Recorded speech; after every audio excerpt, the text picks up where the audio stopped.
There's been a lot of discussion, polls, and debates in the Forsaken server recently regarding generators, mostly surrounding a rework. A lot of people found that the former Lights Out puzzle for the generators was too confusing or complex, and after a range of complaints, the development team took it back to the drawing board. A wide range of prototypes were announced and voted on. Some of these were as follows: a puzzle where you rotate wires, a puzzle where you complete a maze, a puzzle where you keep your cursor in a moving circle, a puzzle where you play Minesweeper, a puzzle where you have to hit skill checks with keybinds written on them, and a puzzle where you have to connect different dots to their same color counterpart. After this variety of prototypes and public votes, a final version of the generators has been decided on and has been tested a few times before being released. The generators now use a free flow puzzle as the method to solve them. This puzzle contains a variety of dots, 2 in each color. These are all labeled with numbers 1 to 8 depending on how many are generated. You need to connect the dots of the same number to each other. Keep in mind your lines cannot cross and try not to overcomplicate the puzzle. You'll repeat this puzzle 4 times per generator to complete the generator, but multiple people can work on this at once to speed up the process. I feel as if this puzzle is suitable for all age groups and is fairly easy to figure out once you've learned how to properly approach this. My trick to solving these puzzles is to work on the shorter lines first before moving on to the ones that are longer. Solving the shorter ones first gives you an idea of the space you have to work with for the longer connections.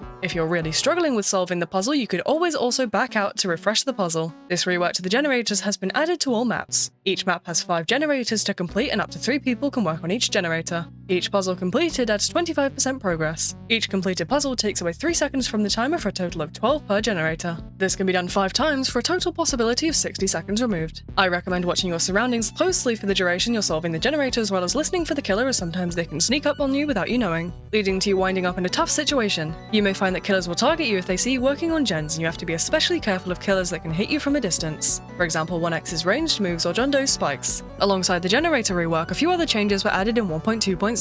I'll cover these briefly. EXP and cash sources were reworked, giving each character their own way to earn these. The cash and EXP earned from winning has been reduced slightly to account for this. Chance has been reworked, now using percentages for the gun, making exploding and nothing happening 25% and shooting 50%. Chance to shoot now also increases by 20% per charge, and other outcomes are lowered by 10%. The chance of shooting decreases by 5% for every chance in game. Alongside all of this, Chance's stamina is no longer randomized, and his health randomization range has been increased to 70 to 120. Bilderman's dispenser now heals at 1 HP per second. Tedletsky's chicken now heals to 15 HP on use and a further 25 HP over 5 seconds. Survivors dying to a status effect now gives EXP and cash to the killer. John Doe's corruption no longer deals damage at 1 HP. His corrupt energy can only hit a target for a maximum of 36 damage, so 3 spikes per use. And his passive now grants speed 1 for 3.5 seconds after a stun. 1x's Unstable Eye now has a 25-second cooldown. His Rejuvenate the Rotten minions now target in 30 studs but lose focus after 50 studs. His Entanglement pop-ups have been increased by 1, and his pop-ups now spawn 25% closer to the center of the screen. Jason is invincible to stuns after landing Gashing Wound and for 1.5 seconds after. His Behead slowness is now 2 seconds. His Raging Pace reveals the nearest survivor aura until 2 seconds after ending, and the stamina cap now takes 6.5 seconds to come into effect. And that's all from this video. I hope that this generator guide helps those who struggle before the update. I find this current version to be a middle ground between simplicity and complexity. I'm looking forward to seeing how this update plays out and whether or not people that struggled with the generators before are having an easier time now. If you enjoyed this video, make sure to like and let me know what you think in the comments below.